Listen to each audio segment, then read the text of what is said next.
প্রিয় দেশবাসী, সবাইকে বাংলা নববর্ষ 1432-এর শুভেচ্ছা জানাচ্ছি।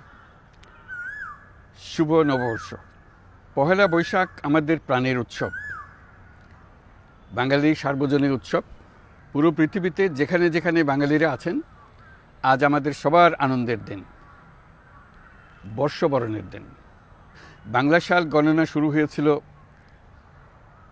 কৃষিকাজের সুবিধার জন্য, ফসলি সন হিসেবে।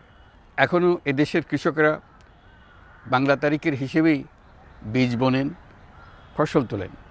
বাংলা নববর্ষের এক অবিচ্ছেদ্য অংশ হালখাতা। এখনকার আধুনিক সময়েও এখনও এই হালখাতার ঐতিহ্যকে ধরে রেখেছেন বাংলাদেশের হাটে বাজারে, শহরে বন্দরে।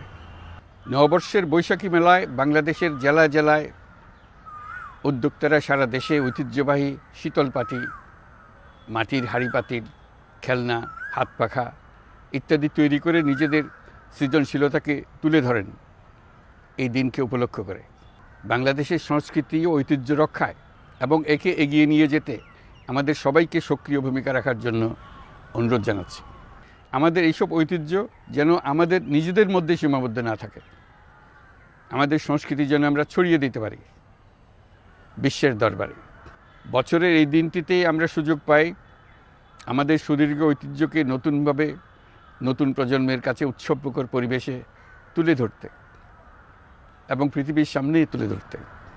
পাহাড় ও সমতলের বিভিন্ন জাতিগোষ্ঠীও চৈত্র সংক্রান্তি ও নববর্ষে এবার বড় পরিসরে উৎসব উদযাপন করছে।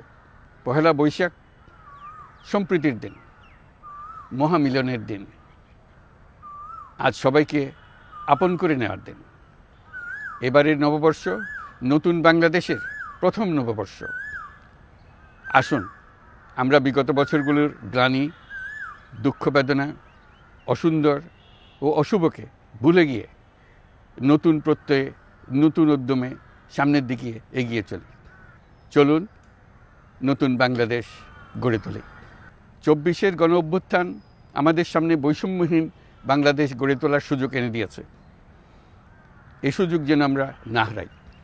বৈষম্যহীন বাংলাদেশ গড়াই হোক এবছর নববর্ষের আমাদের অঙ্গীকার। আমি নববর্ষের সকল আয়োজন ও উদ্যোগের সাফল্য কামনা করছি। নববর্ষ 1432 আমাদের সবার জন্য শুভদিনের সূচনা করুক। নববর্ষ আমাদের সকলের জন্য নতুন ও গভীর আনন্দের উন্মোচন করুক, এই কামনা করছি। সবাইকে আবারও আমার নববর্ষের শুভেচ্ছা ও সালাম জানাচ্ছি। আসসালামু আলাইকুম। মহান আল্লাহ আমাদের সহায় হন। আল্লাহ হাফিজ।